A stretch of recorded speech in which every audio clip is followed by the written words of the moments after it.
Tudo bom, pessoal? Meu nome é Davidson e hoje eu quero falar sobre a verdade nua e crua sobre viver de SaaS no Brasil. Será que vale a pena? Vou falar as coisas boas, as coisas ruins, tá? Então, não vou só puxar para o assado de que tudo é às mil maravilhas empreendendo como software como serviço no Brasil. Mas você já percebeu como tem empresa de software como serviço que vem para o Brasil, americana, sei lá, europeia, vem para o Brasil e não dá certo, eles acabam desistindo? Um exemplo, a Intuit. Lembra do QuickBooks? Eles vieram para o Brasil, acho que foi em 2022, alguma coisa assim. Eles saíram do Brasil, não aguentaram a pressão do Brasil. O Sage também, que é uma outra empresa que tinha um RP local, um RP pequeno aqui para micro e pequena empresa, eles também investiram no Brasil, depois eles desistiram. Então eu quero falar sobre isso, sobre esse campo de batalha que é empreender no Brasil, sobre como que é empreender com software como serviço no Brasil, a mentalidade dos brasileiros em relação a tudo isso. Tá, mas quem sou eu? Meu nome é Davidson, tá? Eu tenho 20 anos de mercado de software como serviço. Eu tenho esse software aqui, o eGestor. Hoje a camiseta está com um logotipo menor, ó. O eGestor é um software para micro e pequena empresa, software de gestão empresarial, tá? Um RP, emissão de nota fiscal eletrônica, controle de estoque, controle financeiro.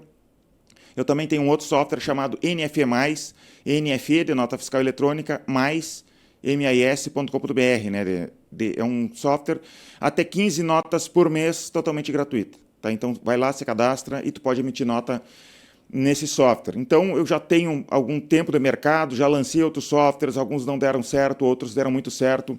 Então, esse é o meu currículo, tá? E se é a primeira vez que tu acessa esse canal, já se inscreve aqui embaixo, clica em se inscrever, se tu gosta desse tipo de conteúdo. Primeira coisa então aqui, vamos falar sobre a burocracia do Brasil, tá? Por um lado é ruim, tá, toda essa burocracia, mas por outro lado, para o empreendedor de software como serviço, pode ser uma coisa boa, né? Mas pensa em toda a burocracia que a gente tem, tá? A gente fica à mercê de todo esse monte de imposto que tem no Brasil, é algo bem complexo. Sabe que sempre final de maio eu vou incomodar meus funcionários ali, eu digo para eles, parabéns, a partir de agora, final de maio, o dinheiro que tu está recebendo é para ti, antes era só para pagar imposto. Então eu incomodo eles em relação a isso. O nível de legislação que tem no Brasil é fisicamente impossível que exista uma pessoa no Brasil que saiba tudo sobre legislação tributária. Não existe absolutamente ninguém. E digo mais, tem leis contraditórias. Tem uma lei que diz para fazer A e tem outra lei que diz para fazer B. Qual que tu vai escolher? Aí depende de ti. Não existe absolutamente nenhuma empresa no Brasil que esteja 100% legal, porque isso é simplesmente impossível. E daí agora a gente vê em relação a tudo isso. E agora tem a reforma tributária, né, que já complicou mais as coisas. Mas essa burocracia toda acaba sendo uma barreira para nós. Tu acha que empresas americanas não sofrem com isso? Eu lembro quando eu comecei com a eGestor, a gente começou lá em mais ou menos 2009, eu tinha medo que fosse entrando outros concorrentes no Brasil, viesse grandes empresas no Brasil e roubasse esse meu mercado. Acabou acontecendo, mas não foi empresas americanas que fizeram isso. Eu lembro que tinha a SAP, daí eles estavam fazendo um software para micro e pequena empresa chamado SAP by Design, algo assim, não tenho certeza. E eles já estavam entrando na América Latina, e daí depois eles queriam começar a entrar no Brasil, eles estavam preparando a burocracia brasileira para entrar no Brasil. Até onde eu sei, eles nunca entraram no Brasil com esse software deles, né? O SAP até tem, mas para grandes empresas. Para micro e pequena empresa, eles desistiram.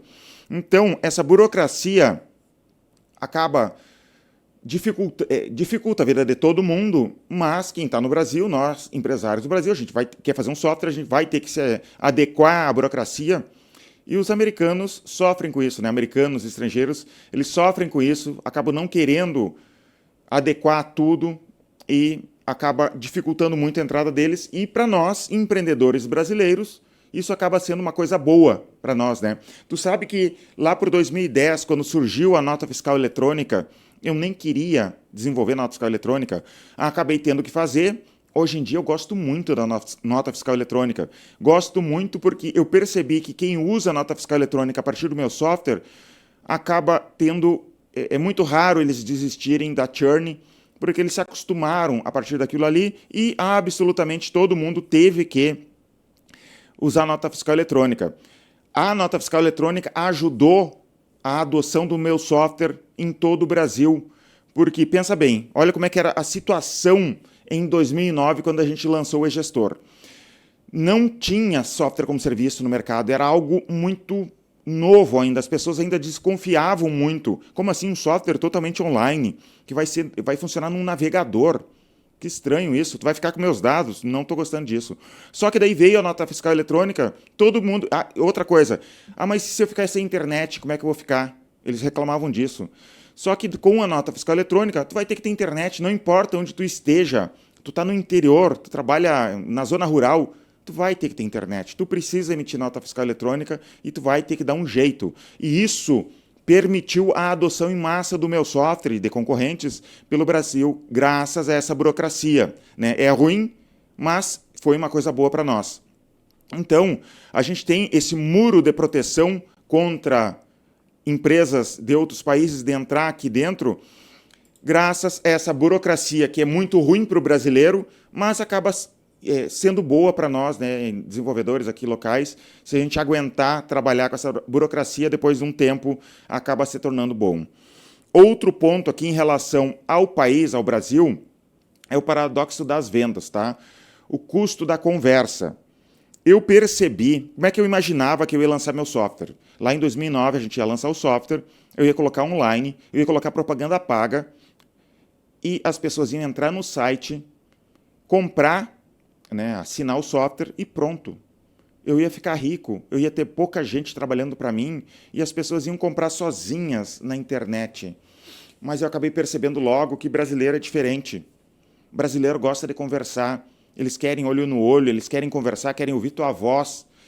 Não é à toa que o WhatsApp no Brasil é o lugar no mundo que mais usam áudio, né? As pessoas querem mandar um áudio, elas querem falar. Elas não querem apenas entrar no site e comprar, elas querem ser ouvidas, né? Por isso que o áudio fez tanto sucesso no Brasil. E nos Estados Unidos, na Europa, é diferente. Pensa como é que é o mercado americano.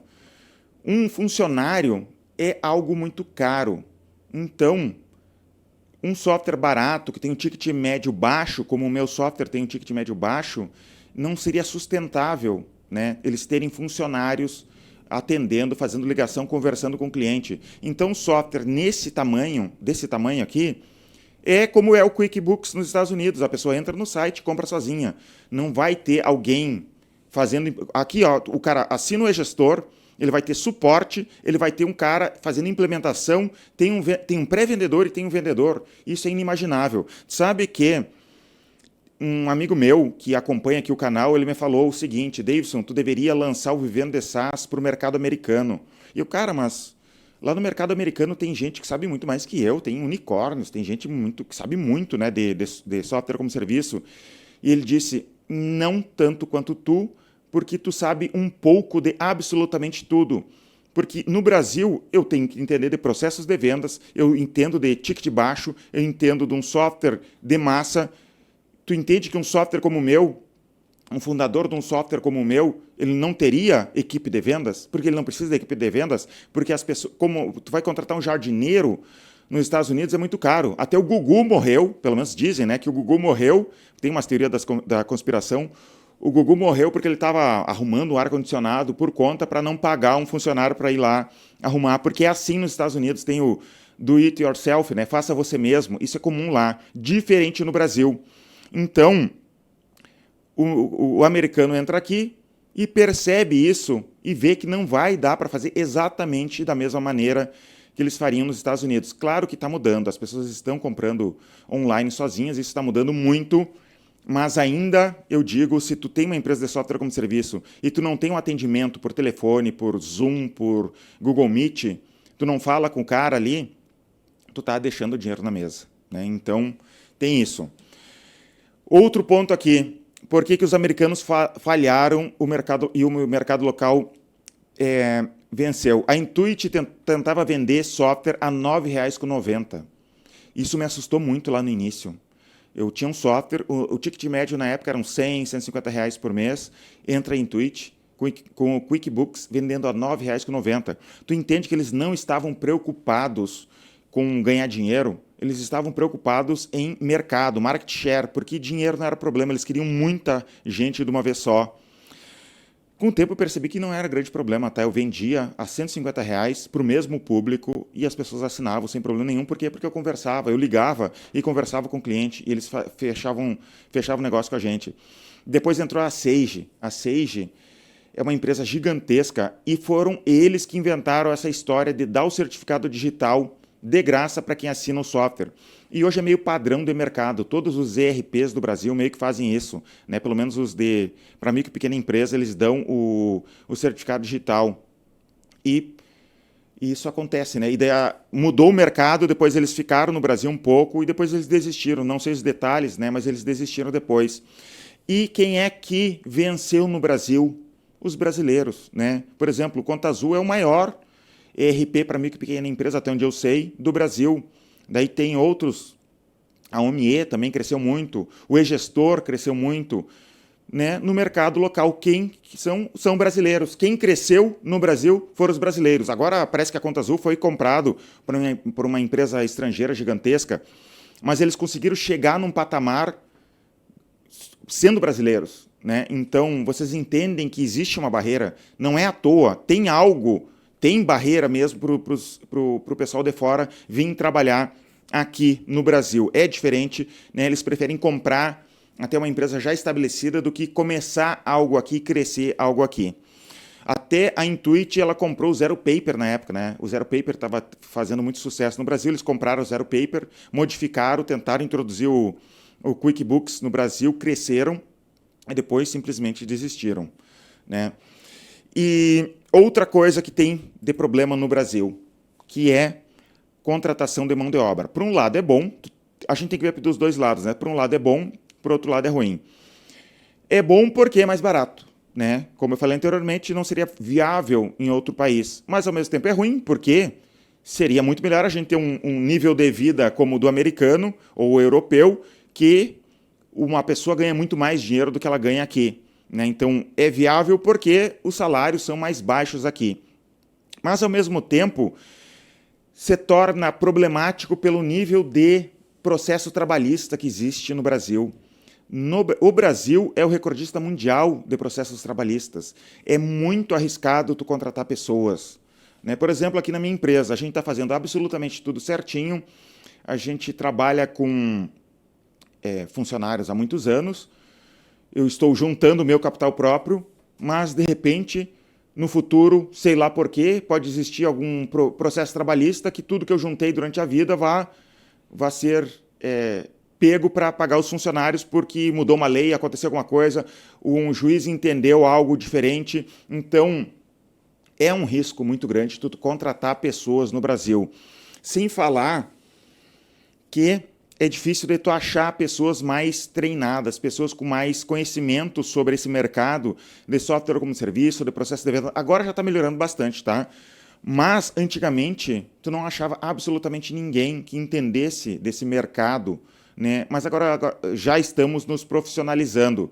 Mas tu sabe que em relação à contratação de pessoas, eu acho que eu tenho uma vantagem em relação a quem está nos grandes centros. Quem está em São Paulo, Florianópolis, Porto Alegre.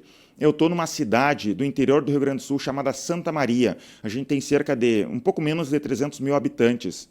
Aqui não tem tanta oportunidade para as pessoas. Então, quem entra aqui dentro da nossa empresa e aprende o nosso processo, eles ficam muito felizes e eles ficam muito tempo aqui com a gente. Né? Ou, senão, quando eles saem para ir trabalhar em grandes capitais. Por quê? Porque eles aprenderam uma profissão, eles aprenderam sobre vendas e eles conseguem entrar em grandes startups, né, ou grandes empresas de tecnologia pelo Brasil. Isso é muito bom. Então a gente acaba tendo uma formação de pessoas, de profissionais aqui dentro. Normalmente a gente forma os profissionais aqui dentro e é muito raro da gente pegar profissional de fora para colocar aqui dentro da empresa. Então, a gente tem esses dois lados, né, em relação à contratação de pessoas no Brasil, né, gente menos qualificada, o risco trabalhista que é muito alto, né, para vocês terem noção, mais ou menos, tá? Esses números aqui estão exagerados, mas eu vou falar para vocês. Digamos que eu vou ter que contratar para te trabalhar aqui na minha empresa, eu vou ter que pagar R$ 10.000 por mês. Isso significa que minha empresa vai ter um custo total de quase 18 mil por mês contigo. Tu está recebendo na carteira 10 mil. Eu tenho um custo de quase 18 mil reais por mês contigo, tá? Tu vai receber líquido uns 7 mil reais por mês e vai mais ou menos uns 50% de imposto desse valor. Então, tu vai, no final das contas, para ti mesmo, tu está recebendo R$ 3.500 e a gente aqui está gastando quase 18 mil reais, tá? Então, tu entende que é ruim para o funcionário, é ruim para o empresário, é ruim para todo mundo, né? Por causa desse nível de imposto, de encargos trabalhistas que tem para as pessoas. Outro problema aqui, a nossa moeda é desvalorizada, tá? Então a gente recebe em real e às vezes a gente tem que assinar servidor que está fora do Brasil ou ferramentas que estão fora do Brasil. A gente acaba tendo essa oscilação, né, de moeda, então a gente tem que se cuidar em relação a isso. Para mim aqui não é um problema tão grande porque o nosso gasto com servidor é uma proporção bem pequena em relação à receita total da empresa. Mas a empresa que está começando sofre mais isso, né, com a oscilação do dólar, da moeda. E outra coisa, o valuation da empresa em relação ao mercado global, ele é baixo, porque a gente está recebendo em real. Deve ser também um outro motivo que essas empresas americanas, europeias, vêm para o Brasil e elas se decepcionam, porque os clientes estão pagando em real. E a valorização, né, o real é muito pouco. Eles não conseguem cobrar. Digamos que um software custa $50 lá. Aqui, ele não vai conseguir cobrar o equivalente a $50, né? Então, eles ganham muito pouco pelo mesmo software. Então, de repente, o dinheiro que eles estariam investindo aqui vale muito mais a pena investir lá, porque cada cliente que ele conquista lá vale muito mais do que um monte de cliente que tu conquista aqui, né? Então, a gente tem esse problema da desvalorização, né, do real em relação ao dólar, né, para ter um valuation melhor. Outro problema é a cabeça de brasileiro. E eu estou nesse problema aqui, que é a gente não tem a mentalidade global. Como a gente está protegido por uma barreira de língua e de burocracia, nós nos aproveitamos do mercado brasileiro e não vamos tentar alcançar o mercado global. A gente não tenta vender para os Estados Unidos, pelo menos a maioria não tenta vender para os Estados Unidos, Europa, Ásia, né? A gente fica muito focado no mercado brasileiro porque é um mercado gigantesco e a gente tem isso, e por que eu vou ir lá para fora se eu tenho esse mercado aqui, né? Isso eu assumo que eu estou nessa culpa aqui também, porque eu trabalho só com o mercado brasileiro também. Tem algumas empresas brasileiras que tentaram diferente, como por exemplo o Pipefy. Eu já vi umas entrevistas do CEO do Pipefy que ele se diz global desde o dia 1, né? E ele quis conquistar o mundo desde o dia 1, mesmo fundando uma empresa brasileira, né? E eu conheço outros SaaS que estão vendendo para todo mundo, estão ganhando dinheiro, dá para ganhar dinheiro daqui. Eu tenho uns amigos que eles têm um SaaS e eles querem atender o mercado americano com o nível de atendimento do Brasil. Por quê? Porque o brasileiro aqui, o funcionário brasileiro é barato, vender para o mercado americano. Ele estava começando em relação a isso, não sei como é que está agora. Mas existe essa oportunidade. Imagina, por exemplo, fazer um QuickBooks, um equivalente ao QuickBooks. E o QuickBooks só atende tu entrando, acessando online ali, e ele comprando sozinho. Mas a gente consegue vender o equivalente a um QuickBooks, mas com o atendimento aqui que a gente tem do e-gestor para o mercado americano. Então, de repente, é uma oportunidade que o brasileiro médio, aqui os empreendedores de SaaS do Brasil não estão aproveitando. E por que a gente está isso? Por que a gente não vai global? Por causa do que eu digo Brasil profundo. Para vocês terem uma noção, são quase 600 empresas novas sendo abertas por dia, só na cidade de São Paulo. É muita oportunidade para ganhar dinheiro. O e-gestor aqui, o meu software, a gente está bem grande, né? A gente vendeu para muitos clientes pelo Brasil. Mas, de verdade, a gente vive de migalhas do mercado, de tão grande que é o mercado brasileiro. Imagina, só na cidade de São Paulo, 600 novas empresas por dia são abertas. Então a gente tem muita oportunidade. Eu fui viajar agora nas férias e eu estava, como eu vivo numa cidade pequena, fui até outra cidade para pegar um avião, né, para viajar. E normalmente eu iria para Porto Alegre, mas daí eu fui para outra cidade chamada Santo Ângelo, né, para pegar um avião, que são 3 horas aqui da minha cidade, mais ou menos 3 horas da minha cidade. Eu não conhecia para aqueles lados, eu fui, né, para aqueles lados na década de 90, mas eu não tinha ido depois. E assim, dá para ver, assim, ali tem muita agricultura para aqueles lados ali, e é caminhão, vai e vem assim. A gente tentou parar num restaurante na beira da estrada, e estava lotado aquele restaurante. Pensa assim, no interior do Rio Grande do Sul, aquilo pulsando de tanto caminhão, tanta gente trabalhando assim. Então tu vê que tem muita oportunidade no Brasil, está acontecendo muita coisa no Brasil e a gente tem muita oportunidade de ganhar dinheiro. E esse é um dos motivos, né? Esse é um dos lados bons do Brasil, de que as coisas acontecem no Brasil, né? Depois eu fui para Santa Catarina e também vendo como está Santa Catarina. Por exemplo, eu fui ali para Penha e fui em Balneário Camboriú também.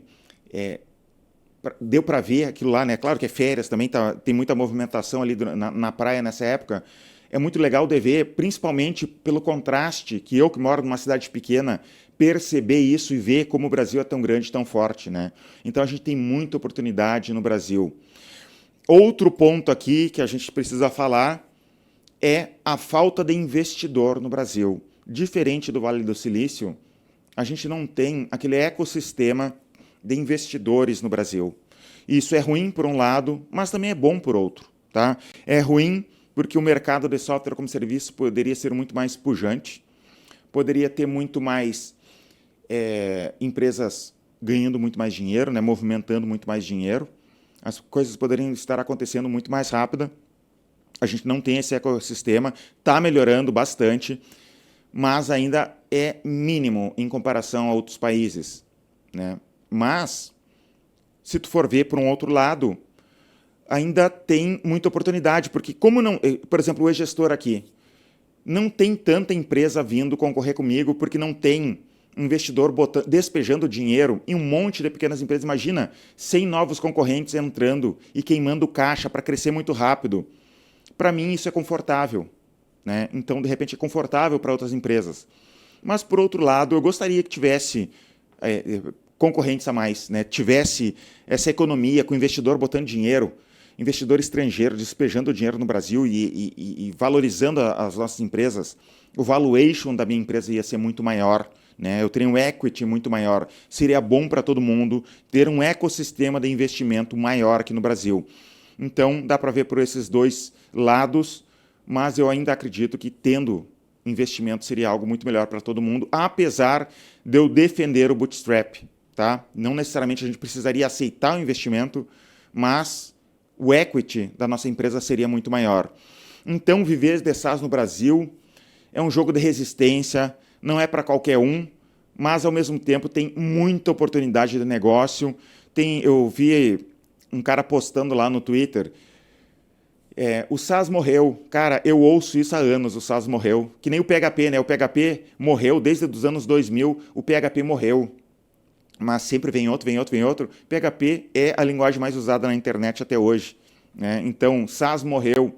Morreu em que sentido? Morreu nada, né? Então, tá crescendo cada vez mais, tem muita oportunidade, principalmente no Brasil tem muita oportunidade, porque no Brasil também, que eu esqueci de falar, as pessoas não se profissionalizam a aprender, a gerar negócio, a gerar demanda, a empreender, a aprender sobre o processo de venda, aprender sobre marketing. Olha o meu canal aqui, não tem muitos views, porque é um canal de nicho, mas se as pessoas percebessem como tu pode ganhar dinheiro com software como serviço, esse canal aqui deveria ter mais views do que esse canal de marketing, de vender curso, porque existe mais oportunidade no software como serviço do que em marketing digital. Existe mais oportunidade. tá? Espero que tenham gostado desse conteúdo aqui. Manda esse conteúdo para o teu sócio, para o teu futuro sócio. Manda esse conteúdo para os teus amigos, para os teus funcionários. Curte, comenta aqui embaixo, que ajuda bastante nesse tipo de conteúdo aqui. Muito obrigado e até os próximos vídeos.